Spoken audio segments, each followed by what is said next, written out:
Hello, my name is Mark O'Keefe. I'm Executive Editor of the Herald-Standard. I want to welcome you to this editorial board meeting with candidates for Fayette County Court of Common Pleas. There are 5 candidates seeking 2 nominations. The candidates are Linda Cordera, Joseph M. George Jr., Jack M. Purcell, Douglas S. Sepik, and Stephen Walton. All have cross-filed. With us today are candidates Linda Cordera, Joseph M. George Jr., and Jack Purcell. We want to thank the candidates very much for coming in and agreeing to meet with us and share your views with our readers here at the Herald-Standard.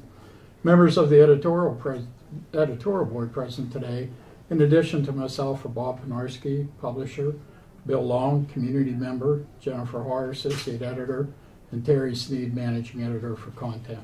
The candidates will have 3 minutes to give opening and closing statements and 3 minutes to answer questions. Members of the board may ask follow-up questions, and the candidates will have 3 minutes to answer those questions as well. So we'll start out with the opening statements, and we'll go in alphabetical order. So I think that's you, Linda, first. Thank you, Mark. I appreciate it. I am Linda Cordero, and I am one of the 5 candidates running for judge here in Fayette County. I was born and raised in Connellsville, where I have been practicing law since 1994. I have been an assistant district attorney here in Fayette County since 2005, and during my tenure as a district attorney, I have prosecuted over 100 jury trials. For the past several years, I have been the child abuse prosecutor in the county, so I'm primarily responsible for handling cases of child neglect, child abuse, child sexual crimes, sexual offenses committed against children. I have been practicing since 1994, and in my private practice, I have resolved thousands of cases covering almost every issue that is likely to come before our judges on the bench. So I do have the experience necessary to serve as judge here in Fayette County. I am proud to say that I was raised into a very hard-working family. I actually worked my way through college. I started with my undergraduate degree at the University of Pittsburgh and went on to law school at West Virginia University. When I came out of law school, my twin sons were 5 years old. My daughter was 10 months old. My third son was 8 or 9. So I know what it's like to work hard. I am certainly committed to continue to work hard as judge here when I have the privilege of serving on the bench. Thank you. Okay. Joe, you want to go next? Thank you, Mark. Thank you to the Herald-Standard, the editorial board, for having us here today. My name is Joe George. I am a lifelong Fayette County resident. I went to Laurel Highlands High School, then to St. Vincent College, and then to Capital University Law School. I returned back here to Fayette County after law school and entered private practice with my father, Joe George Sr., who's been practicing law here since the late 60s. Within a few months after my return here to practice with him, I entered the district attorney's office as an assistant in 1996. I spent almost 10 years in the district attorney's office. I was promoted to first assistant district attorney, also trying over 100 criminal jury trials, including rapes, aggravated assaults, homicide cases. In 2005, I ran for magisterial district judge for South Union Township and Manellan Township. I was successful in that election and was reelected reelected in 2011 to my second 6-year term. I've been handling anywhere between 3,000 and 4,000 cases filed in my office every year of civil and criminal cases that I've been presiding over. With my wife Susan, we're raising 3 boys, Roman, Tristan, and Jaden, and I am asking for your support in the upcoming election in May. As Mark said, all of us have cross-filed, so we're on both tickets, and there are 2 openings, so I'm here today asking for your support for that position. Thank you. Okay, thank you very much. Jack. Thank you, Mark, and thanks to the Herald-Standard for sponsoring this program, and thanks to all the viewers for taking the time to watch this program. I am Jack Purcell. I'm proud to be a native of Fayette County, of Brownsville actually. I now live in Farmington. I've been a lawyer for 29 years, all 29 years with the law firm of Davis & Davis. I've been a partner since 1991. Those 29 years have taught me just about everything you can learn in the law, since I've handled almost every type of case in every type of place. What I mean by that is I've handled cases from the magisterial district judge level up to the United States Supreme Court. Trial court cases, appellate cases, cases in federal court, cases in state court, cases in Pennsylvania, cases in West Virginia, since I'm also licensed there. This unique experience that I've been fortunate to have in working for my law firm, I think uniquely suits me to take on the role of judge. I do also practice as a solicitor for multiple public agencies in and around Fayette County, including the Fayette County Housing Authority, Fraser School District, the Fayette County Drug and Alcohol Commission, and several townships, including Luzerne, Redstone, and Jefferson. All of this work has prepared me to be a judge. I've practiced in front of dozens and dozens of judges. I've practiced with and against dozens and dozens of very competent lawyers. I know I've learned a lot from all of them, and I'm looking forward to hopefully assuming the bench and being of further service to Fayette County. Thank you. Okay, thank you very much. Okay, Bob, you want to take the first question now? Sure. Fayette County has introduced specialty courts by way of mental health and veterans courts. Do you believe that there is room for other specialty courts, for example, those dealing with drug offenders or DUI? Why or why not? And do you feel the current specialty courts are helpful? We'll start with Jim.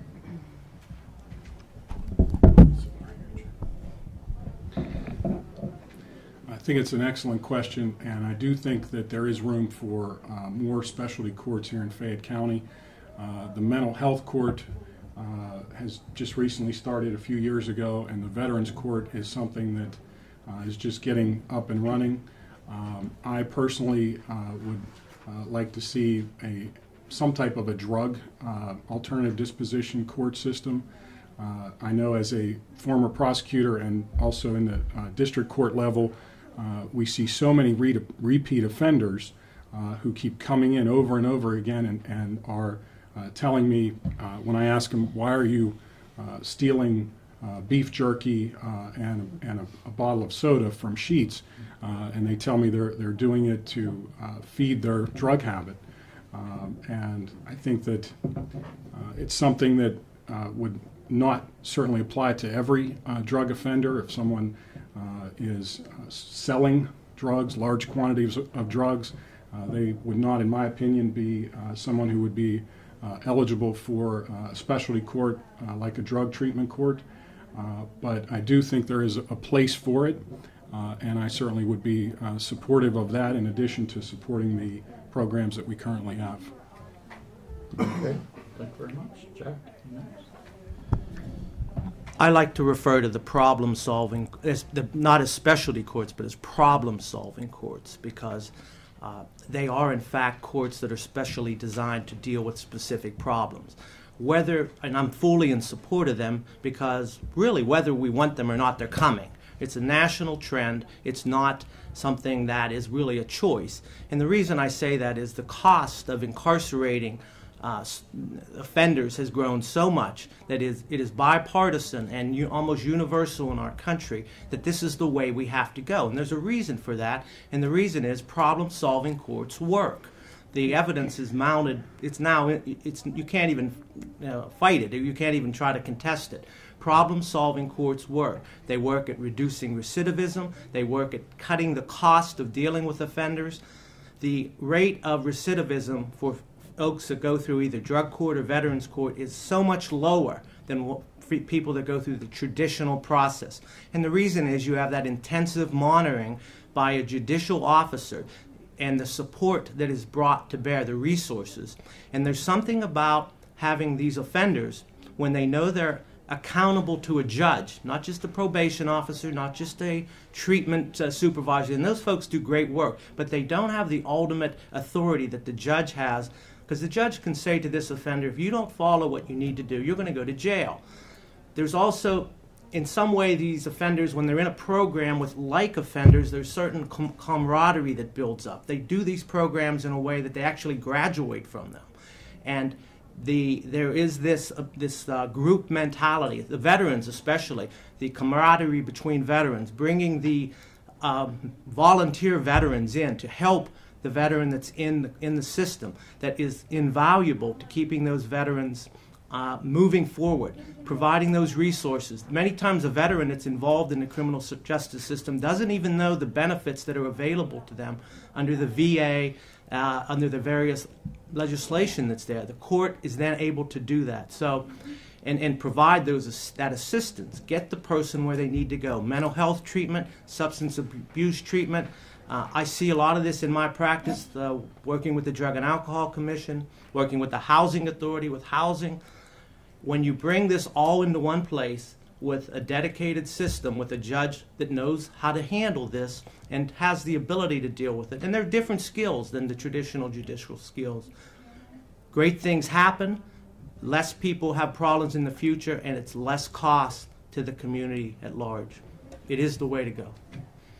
Okay, thank you very much. Linda? Thank you.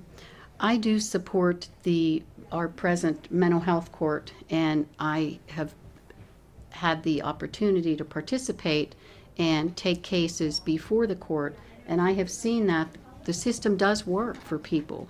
And there are offenders who, with respect to certain crimes, and of course certain offenders we're talking about that this would be applicable to, they are helped by the system and they are held accountable.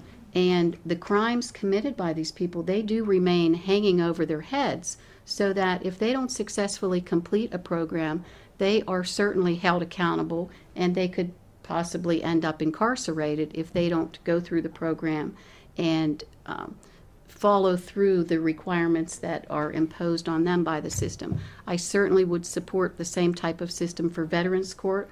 I think that there are a lot of people who could be helped by the system, that we can rehabilitate these people, we can offer them the help that they need so that they won't further commit crimes. It's a win for everyone. It's a win for them. It's a win for our society, because we do hold them accountable, but we get them help. Now, certainly we're not talking about a lot of other offenders that have to be incarcerated, that they are not going to be rehabilitated by our system. But a lot of times we're talking about first-time offenders of nonviolent crimes. And if we can help them through the system, I certainly do support to continue to do that and to expand these programs. Okay, thank you very much. Okay, we'll move to the next question. Jen, you want to take question number 2? Sure. Jack, this is for you first. There have been complaints for a number of years about criminal court only being held 1 week a month, when victims have to come back month after month until their case is finally tried. Do you think there's a way to run the system more efficiently? And would you favor a system such as Greene County's, where cases are scheduled a month ahead of time and jurors are picked in advance and told when to report for trial on a certain date? Yes, I would favor that system. I think that system not only is used in Greene County, but is used in many other counties. One of the problems we have with that system here locally is that we try a lot more cases.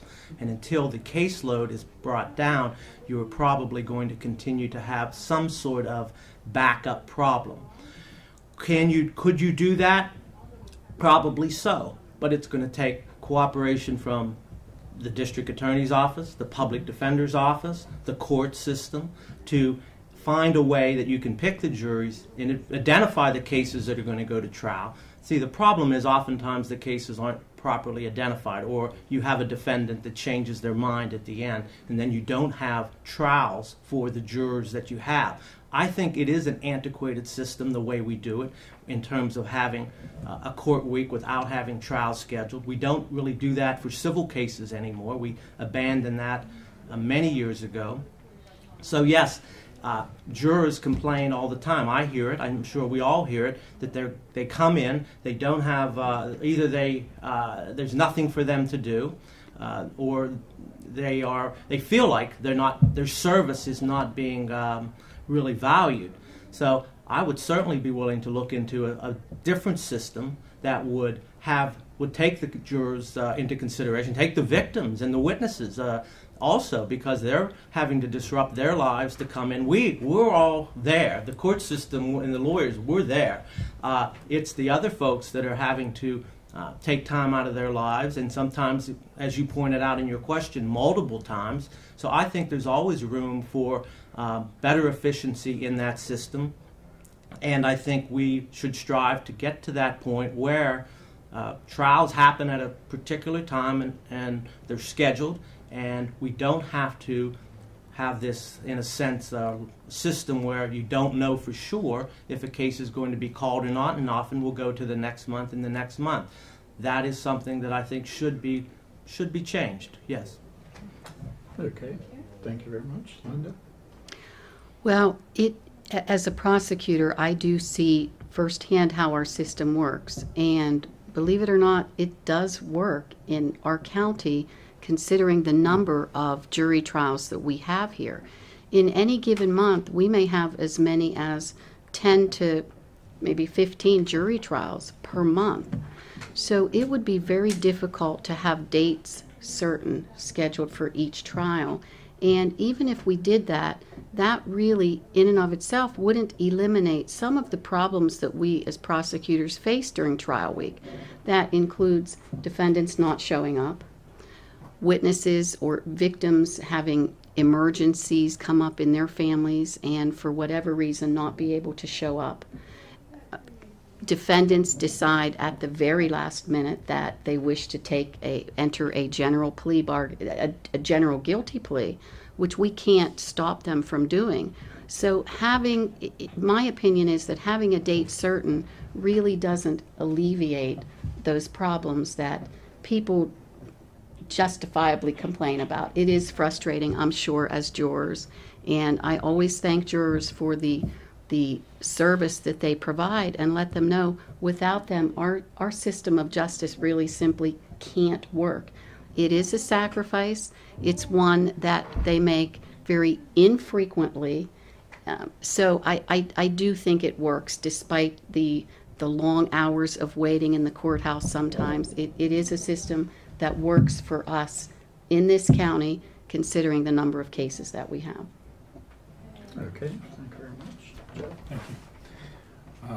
I can remember, and Jen, I'm sure you do as well, it seemed like every criminal court week, when you'd walk downstairs back into the DA's office, you'd see a witness just sitting there, and then you go up, and then a few hours later you come back and they're still there. You come back the next day, they're still there. You walk back up and there are jurors. Hey, what's going on with the cases? And I know it's frustrating, and it's a question that you just asked that's been asked for my entire time as an attorney here in the county.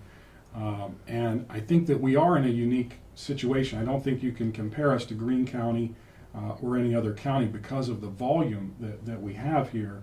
I think a date certain, it would be nice, but I don't think that we could do it here simply because of the sheer number of cases that we have in this county to go through every criminal court week. And as Linda pointed out, I can remember it seemed like it never failed. I'd have a case prepped for court, go in, and the defendant didn't show up, and there would be a warrant. And then you have witnesses ready for that case, and maybe not for the case behind it, and you have to scramble to get those witnesses in. And it can be frustrating, but I do think that the system that we have works. Maybe there are some tweaks here or there that you can look into with the other members of the bench and with the district attorney's office and the public defender's office. But I think overall, while in a perfect world we could eliminate a lot of this, because of the unique situation of the volume we have here in Fayette County of criminal cases, it's unfortunate, but that's where we are, and I think it would be difficult to move to some other type of completely different system. Okay, thank you very much. Okay, Terry, you want to take the next question? Yes. In some cases, victims in criminal cases have lodged complaints that they were not consulted when plea bargains were struck. Some have appeared in court to lodge those complaints with the judge at the time of sentencing. What type of weight would you give to those concerns? Do you believe it is an issue that judges should get involved with, or something that should just be left in the hands of the attorneys to work out? I'll start with Linda. Thank you. Well, a lot of things have to be considered. Certainly as prosecutors, as the district attorney, it is our job to determine the type of case that we have to present to a jury. And of course, we're talking about criminal matters. So we have to decide, based on the legal standards, what are the elements of the certain crimes, assuming that it's a case that involves several offenses. We as prosecutors may determine that we don't have sufficient evidence to prove certain elements of any of the crimes. So we make a prosecutorial decision in many, many cases in negotiating a plea bargain with a defendant based on what we know we can prove and based on the crimes that we may have difficulty proving. We do attempt to discuss the case with the victims, with families, and to make sure that they understand the weaknesses of our case and the fact that we have to prove certain elements, all of the elements of the crimes, to a jury. So we do make every effort to explain to victims, to families, what goes into the plea bargaining process. As judges, certainly judges who are imposing the sentences want to make certain that those who have been aggrieved by the crimes, those who have been victimized, are in agreement with the plea bargain. And I do think that's important. I think it's always important to hear from the victims, but I do think that there is a lot more to consider other than what the victims want to see happen in the case, because they are the ones who are very emotionally, they're most emotionally connected to the case. But we as prosecutors and as judges understand the legal burden and what has to be proven, and sometimes in many situations a plea bargain makes sense. And so you hopefully want to make sure that the victims understand, and I think that the important thing is for someone to take the time with the victims. And I think that when they have an understanding, it might not be the outcome that they want to see happen, but if someone takes the time and talks to that person or that victim's family, I think that it's a lot easier for them to accept the resolution of a case. Okay, thank you very much. You're welcome. Okay, next, Joe. I would certainly listen to any victim of a crime who came before the court prior to sentencing to determine their feelings on a particular plea bargain. I think it's important to listen to whatever that individual has to say about the case and about the plea bargain. There are, however, sentencing guidelines that the court would have to take into consideration before they accept a plea and sentence in accordance with that plea. And I think it would have to be on a case-by-case basis. If the case and if the prosecutor presented the plea bargain to the judge and it was something that fell within the guidelines, the sentencing guidelines, and seemed to be consistent with what a sentence should be, then I would try to explain to this victim, as I'm sure prosecutors would, and as I remember doing, that there are evidentiary rules, there are burdens that we have to meet for a criminal case, and sometimes the evidence just isn't there, or it isn't as strong as a victim may think it is, or as a victim may want it to be. And so there are times where, as a prosecutor, you have to tell the victim, we have gaps in this case, we have problems with this case, we are making this plea bargain offer, and explain to that person the pros and cons of the case, because not every case, actually few cases are a slam dunk. So as a judge, I would do the same thing and also look into, is this case within the guidelines? Is it outside the guidelines? Why is it outside the guidelines? I think it's something that you'd have to make a decision on a case-by-case basis as to what the charge is and what the plea bargain is and what the evidence is in that case. But to answer your question, I think a judge has to listen to what the victim has to say and then look at the entire case and then make the decision from there. Okay, thank you very much. Jack. When I started practicing in 1984, victims really had no say in criminal cases. They were almost an afterthought.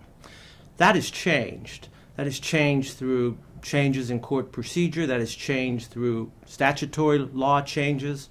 And that's been a change for the better, because now victims do have the right to be heard. And they are able to exercise that right essentially throughout the process. I know I've represented some victims that simply wanted to have a lawyer helping them have their concerns conveyed to the district attorney, to the prosecutor. And for the most part, I think most the district attorneys take that very seriously. They want the victim to feel like they've been heard, and they want the victim to feel like they have had a role in the process, because, again, they're the victim. They're the victim of whatever the crime was. Crimes are against the entire Commonwealth of Pennsylvania. That's why it's the Commonwealth of Pennsylvania versus the defendant. But it's very personal for the victim, and the victim has a unique role and now has that opportunity to have their voice heard. The ultimate decision as to what's prosecuted, however, is an executive branch decision that the district attorney has to make. When you get to the sentencing phase of a case, however, that's where it becomes judicial. And I don't believe there's any more important, more difficult role, actually, for a judge than to do justice when they impose a sentence. What could be more important and more weighty than to actually be imposing a sentence of incarceration, fines, in certain cases even the death penalty? What could be more important or of more significance for a judge to do? A judge is still a person, to do that. So I think, I know if I am fortunate enough to be elected, I will take that role very seriously, and the victim's interest will be considered as a significant part of that process, of that thought process. Yes, there are guidelines. Yes, there are legal requirements. There's even constitutional requirements when it comes to sentences. But the victim's voice will always be heard and will always be considered. Now, are you always going to be able to satisfy a victim, either as a prosecutor or as a judge? Probably not. It's not to satisfy the victim in terms of the result they want. They're not going to be able to dictate the result, but they should have that voice, that role, and that ability to be heard. And if that happens, you would hope that the process then will come to a just result. And that's all we can ask for. Okay, thank you very much. Bill, you want to take the fourth question? Yes, who would I address that to initially? I'll start with Jack. It's a three-part question dealing with. Better make some notes then. Glad we got that first. Right. Or you could ask Make notes for you. Write well. I don't. Judges have the right to either approve or reject plea agreements. Generally, what types of plea agreements do you think would be willing to accept? Which one would you reject? What do you think of the type of plea bargains being approved currently? Do you have any concerns that they're too lenient?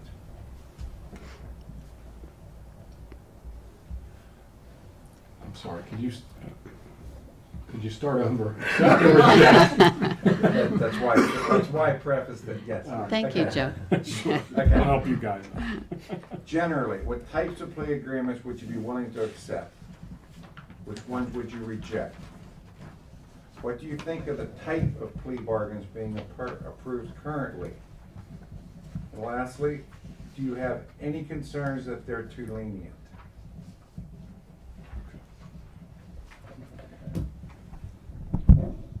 Well, this kind of fits in with a little bit with the last question.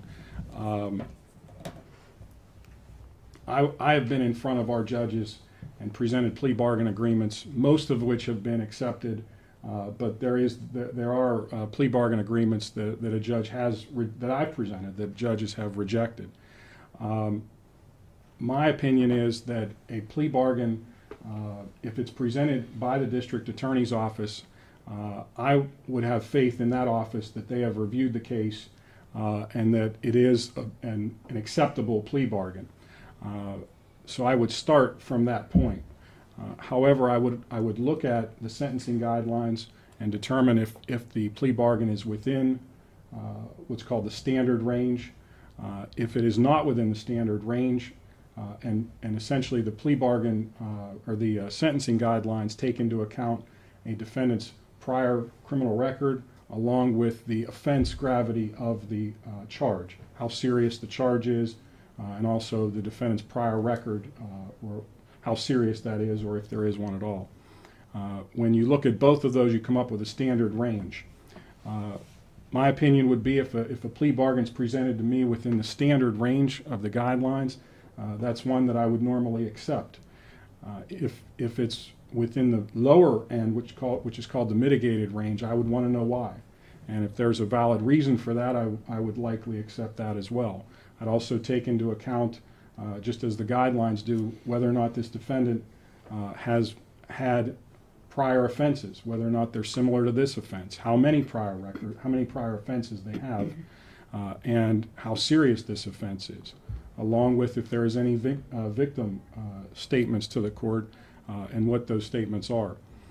So essentially, I would be willing to accept a plea bargain that I felt was within the guidelines and that I felt was appropriate, taking into account the seriousness of the charge and the defendant's prior record. My experience with presenting plea bargains to our judges is that neither the district attorney's office nor our judges are too lenient. My experience when I was in the district attorney's office was that the judges were looking more towards standard range sentences or even plea bargains that were above the standard range or in the aggravated range, and they would not look too kindly on a plea bargain that the district attorney's office presented that was in the mitigated range or below. So from my experience, our judges did not appear to be too lenient either with a plea bargain or after a conviction. And essentially, my position would be that I would look for standard range sentences or above as well. Okay, thank you very much, Jack. Plea bargains are a fact of life in criminal cases. They have been really for many years, and they are going to continue to be the way most cases are disposed of. A plea bargain is a negotiated settlement of a criminal case. Most legal controversies, even outside of the criminal area, are now resolved through some sort of negotiated settlement. However, the key is that the negotiated settlement accurately reflect what is a just and lawful result. When it comes to plea bargains, the concern often is, do they really reflect what would be a result that, if in absence of the plea bargain, would this be the same result or something similar? We do have sentencing guidelines, and those guidelines are really broken into three areas: mitigated, standard, and aggravated ranges. Those are the ranges. For the most part, our court sentences in the upper part of the standard range. And that's really, I think, a function of the fact that we have a significant crime problem in this county. And that when you have that type of a problem, you're going to have a lot of recidivism, and you have to be sending a clear message that, that there's going to be punishment, fairly significant punishment for offenders. Leniency, I think it's hard to make a case that our court, in the 29 years that I've been practicing, has ever been a lenient court. Our court has always been a court that has sentenced in a way that reflects the reality of the crime problem and reflects the reality of the need to send that message to offenders, that if you commit a crime and you're convicted, you're going to serve a significant sentence. The upper part of the standard range is pretty significant. I believe our court has, for the most part, reserved the mitigated range for very unusual cases, often when there's been cooperation, significant cooperation by a defendant that's led to the solving of other crimes and the punishment of other offenders. Now, you can make arguments and look at both sides whether someone should be rewarded when they do that, but essentially that's another reality of the system also, that crimes sometimes are solved because a defendant will offer information in return for some leniency. And by giving that benefit, the prosecutor is able to achieve justice in other cases and for other victims. So that's a trade-off on that. But in general, I think the plea bargaining process works well when you have the district attorney in control of that and offering leniency only when it's truly deserved, and when you have judges that also, they act as a check and they only approve plea bargains. They only approve plea bargains when they feel it's just and appropriate under the circumstances, and that's what I would look for if I was judge also. Okay, thank you very much. Linda? Thank you. We may have as many as 2,000 or more criminal cases filed here in Fayette County in a year. We couldn't possibly try all of those cases. So the plea bargain process is a very common practice. We, as prosecutors, we offer a plea bargain in every criminal case that comes through the district attorney's office. And what I make sure that victims of crimes understand is a plea bargain doesn't mean that someone is getting away with something. Sometimes people hear plea bargain and they think, oh, well, this defendant, you're just going to offer him a plea bargain and he or she will get a slap on the wrist and nobody does anything. And that's not the case at all. When we enter into plea bargains, as Joe pointed out, we're following the state sentencing guidelines. And what I make sure that people understand is that when we consider a plea bargain in a criminal case, we're looking at the same sentencing guidelines that a judge will have to look at when that judge is sentencing the person, even if the person was convicted by a jury. So it doesn't mean, certainly it doesn't mean leniency. I think it's always appropriate to consider plea bargaining. I think that you must look at the sentencing guidelines. We must, under the law, consider the defendant's prior criminal history and consider whether he or she has committed crimes in the past that will give them a prior record score as we consider it. As a judge, if there is a sentence that falls below the sentencing guidelines, I will want to hear from the victims. I will want to make sure that the prosecutors have explained the process to the victims. And again, as long as the victims understand the process and understand where these plea bargains come from and understand the format of the sentencing guidelines, then I would be completely comfortable with imposing a sentence that has been negotiated by way of a plea bargain with the district attorney's office. There are some crimes, as the child abuse prosecutor, it would be my practice, it has become my practice to request from our judges maximum sentencing provisions against those individuals who prey on our children, because I think that is one area. Those individuals who prey on children, I don't believe in most cases can be rehabilitated. I ask for mandatory maximum sentences, and as a judge, I would want to see maximum sentences imposed against those who prey on our children. As far as the plea bargains currently being negotiated being too lenient, as one of the prosecutors in the county, someone who is involved in negotiating, 30 seconds. thank you, those plea bargains, I don't believe they are too lenient, and I don't believe our judges would accept sentences that would be too lenient for the crimes that are being committed in any particular case. Okay, thank you very much. We'll move on to the question number 5, and I'll take this one. With 3 senior judges, Judges Capuzzi, Warman, and Solomon, still hearing court matters in Fayette County, there could potentially be 8 judges in the rotation to hear civil and criminal matters. Do you feel that leaves room for Fayette County to consider assigning judges to civil and criminal matters? Would there be any benefit to having some judges designated for just civil or criminal cases? We'll start with Jack. Many counties do have civil sides to their court and criminal sides to their court. And many counties find that advantageous, especially larger counties that have a larger bench. I doubt if that's going to be feasible in our county simply because of the large criminal volume of cases that we have to deal with. I would think that we'll continue to have a situation where all of the active judges will be hearing both civil and criminal cases. We do have an orphans court, in which we have 2 judges that sit and hear all of the orphans court cases. But so far and we do have certain judges assigned to delinquency and dependency cases and juvenile court cases, but we haven't ever gone further and just had a civil side to the court and a criminal side to the court.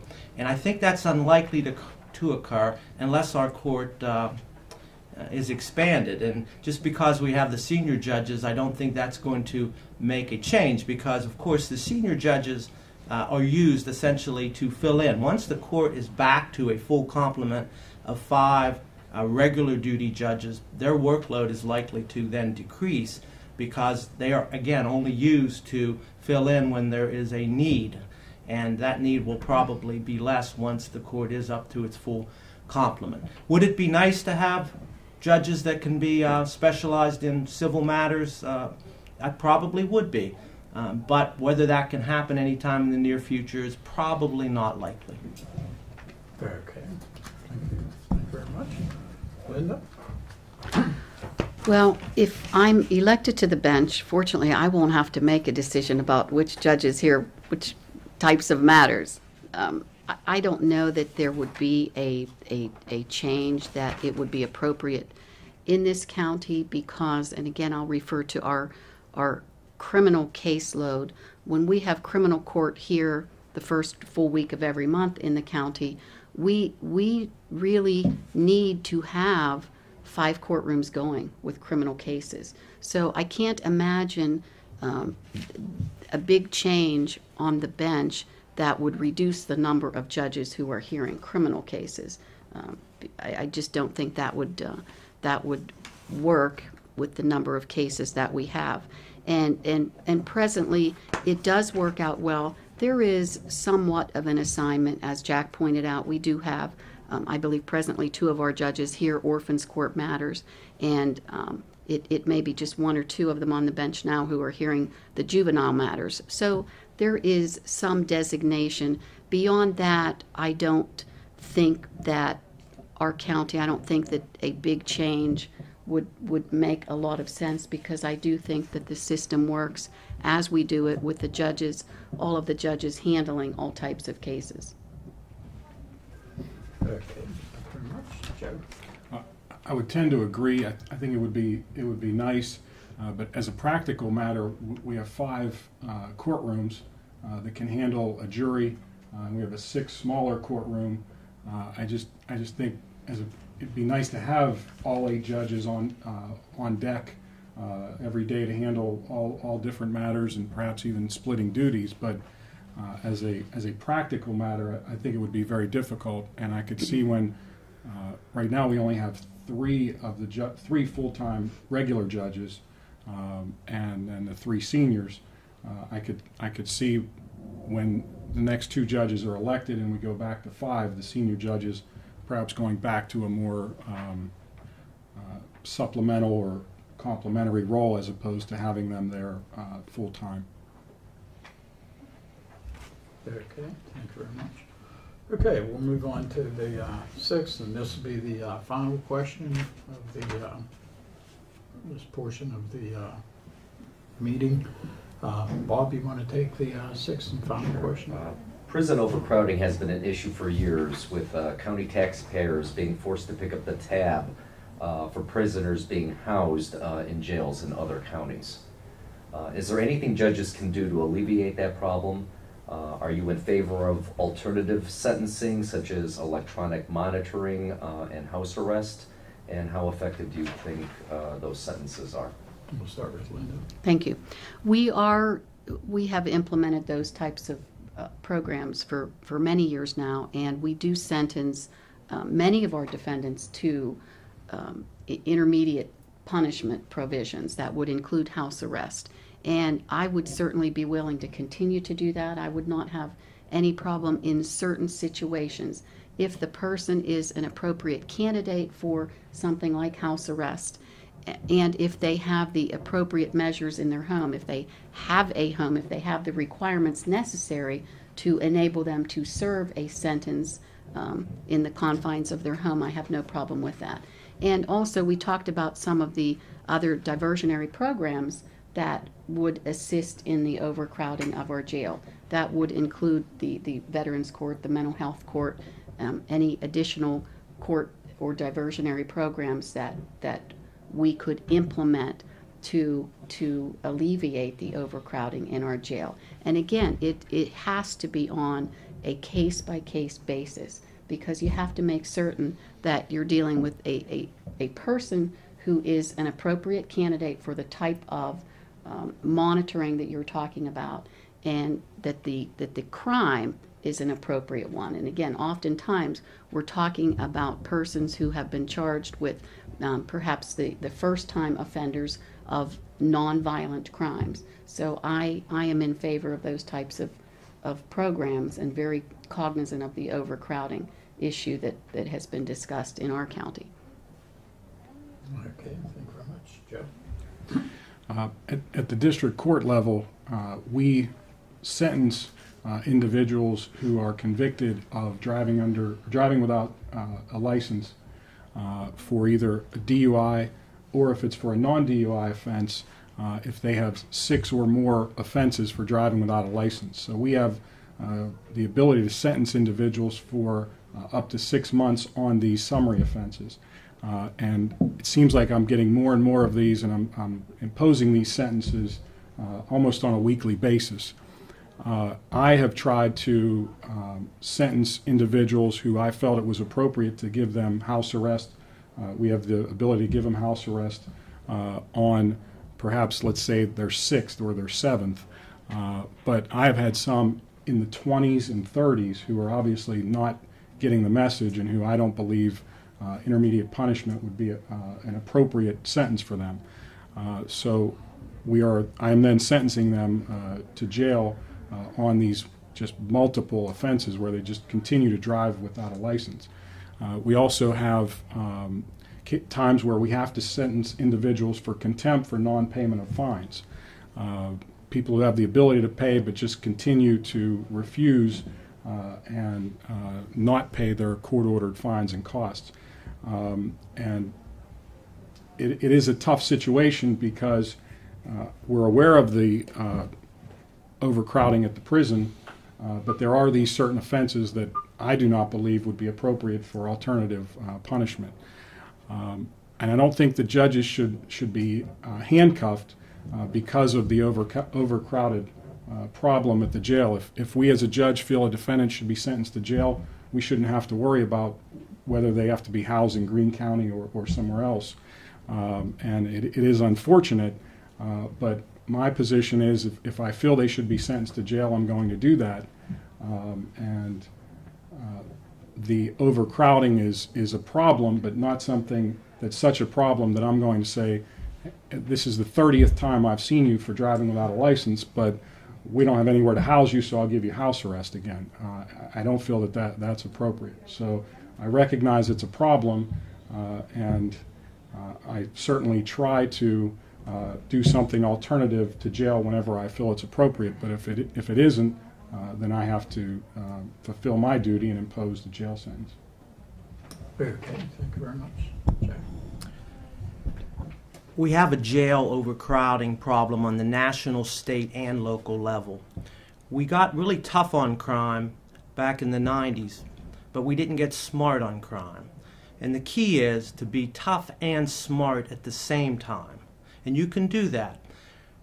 Coming all the way around back to the first question, the problem-solving or special purpose courts is the way that we can be smart on crime, which will end up helping our overcrowding problem. Because with every person that we can take out of that criminal lifestyle and put them on the straight and narrow, that's a person that won't be back a second, a third, a fourth time. That's where we have the overcrowding problem, especially on the local level. So the more resources that we devote to the problem-solving courts, whether it's the drug court, veterans court, DUI court, mental health court, we will have that indirect benefit of easing the prison overcrowding problems throughout our system. Of course, these people have to be chosen appropriately. You can't have violent offenders being put back out on the street to commit additional violent acts, but that's where the close monitoring, the treatment that's provided, the quick and certain taking out of the program of someone who is not going to be successful. That's where that comes in, and that's where being smart on crime comes in. We have to remember that every space that we free up in the prison that didn't need to be filled by a non-violent offender is a place that we can put a violent offender that needs to be there. Because unfortunately in certain places, and I don't think it happens here yet, but in other places, violent offenders end up back out on the street because there's no place for them. And that is a true tragedy for the community and then for the victim, the future victims of these perpetrators. Okay, thank you very much. Okay, now we're going to enter the closing statements. Each of the candidates will have 3 minutes to talk about whatever you want to talk about. This is your time. So we'll give you 3 minutes, and we'll start with Joe. Anything I want to talk about?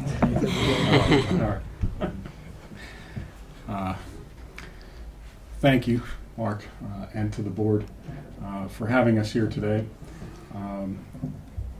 As I said to you in my opening, I have been a prosecutor. I'm a district judge. I've been practicing law since 1995 here in Fayette County, all different types of law. I believe that my background in civil law, my background and experience as a prosecutor for almost 10 years, and the time that I've been on the bench. I was elected by the people to the bench, and I've served as a district judge for over 7 years now, hearing cases, deciding civil and criminal cases, imposing sentences. I believe that makes me uniquely qualified for this position as judge. I'd be honored to be elected your next Common Pleas Court judge, and thank you again for having me here today. Okay, thank you very much. Okay, Jack. Thanks to the Herald-Standard for giving us this opportunity. Thank you for everyone that's watched. I want to thank the other candidates. We've had a spirited but very respectful campaign. Linda and Joe, Doug and Steve. I think everyone that is running for this position are credits to the legal community. We are all brothers and sisters at the bar. I take that very seriously. I think as lawyers we have a special place in the community, and we have special responsibilities. And those responsibilities include being problem solvers for the community and helping the community be able to move forward. All 5 of us, I think, are qualified and capable people to be judge. I'm asking for people to consider me. I do think I have one thing that's different from the others, and that's my age and experience. I'm 55 years old. I'm the oldest of the candidates. I have 29 years in this. It's a profession. It's a calling, as I like to say, of being a lawyer. It is what I do. It is what I am. This is my opportunity, really, to become a judge. And I probably won't have another opportunity. The other folks that are in this race, they're young enough to have other opportunities. But this is really my only opportunity, because by the time President Judge Wagner reaches retirement age, I'll be almost 60 years old, and I think really beyond the age that it's really practical to run. So this is my opportunity. I think my background and experience has made me fully prepared to hit the ground running. I'm ready, willing, and able to serve the people of Fayette County. Being a judge is a great responsibility. Being a lawyer is a great responsibility, but even being a judge takes that to another level. A judge is someone that the community has to look up to. You are a shining example for good when you do the job well, but you can be a very big detriment to the community if you fail in those responsibilities. I believe the way I've lived my life, both personally and professionally, should give the community confidence that I can be someone that will set a good example and will do everything in my power to assure that everyone gets a fair shake and that justice is done if you come before me in the court. Thank you. Okay, thank you very much, Jack. Linda? Thank you. And thank you to the editorial staff here at the Herald-Standard. Thank you to the viewers, those of you who are taking the time to hear us.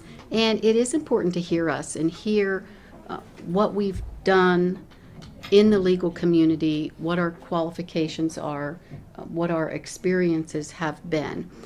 I talked to you a little bit about mine, the areas of the law that I've practiced, and I feel very confident and very capable that if I am elected to this position, I am ready to hit the ground running.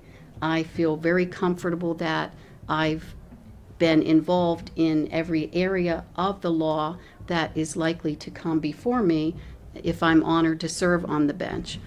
I have been married for 32 years. My husband and I have raised 4 children in the community. We have educated them, and they are independent. We're proud that they have jobs, and they were brought up, as I was, in a hardworking family, and they understand the values of hard work and honesty, as I learned from my parents. I am proud just to touch on a few of the endorsements that I've received, because I do think that they speak to my experience, and the first being the Fraternal Order of Police lodges both 47 and 87, and this includes the Pennsylvania State Police from the Uniontown Barracks, as well as 4 other barracks, Bell Vernon, Pittsburgh, Greene County, and I'm going to forget a few. Also, about 11 municipal police departments are part of the Fraternal Order of Police. And these are the men and women in law enforcement who work with me on a weekly, sometimes a daily basis. They know what my work ethic is. They know that they can call me or text me at any time of the day or night if they want to discuss a case that they're working on, or if they simply want to prepare a case for trial.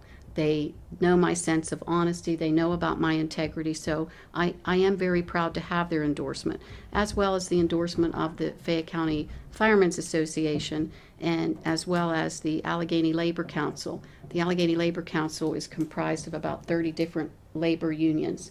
So I'm proud to have these endorsements. Again, I believe that they've been made based on my experience, based on my education, my level of integrity, and they are certainly very meaningful to me.